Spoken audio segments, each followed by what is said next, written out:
My name's Trey. This is my homie Jib. We mean you no harm. Now, everyone tuning in is likely aware of the infamous Amityville Horror House. Well, last night, the house's legacy came to a climactic end. I'm assuming you're familiar with Ronald DeFeo Jr.? Yeah, famously killed his whole family. There's like a million movies. There's a black cloud over Amityville. This town is cursed. It's like it came out of nowhere. What came out of nowhere? The storm. The twister. I think someone reached out.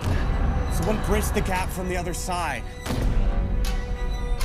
This twister is violent and deadly on a scale unlike anything I've ever seen before.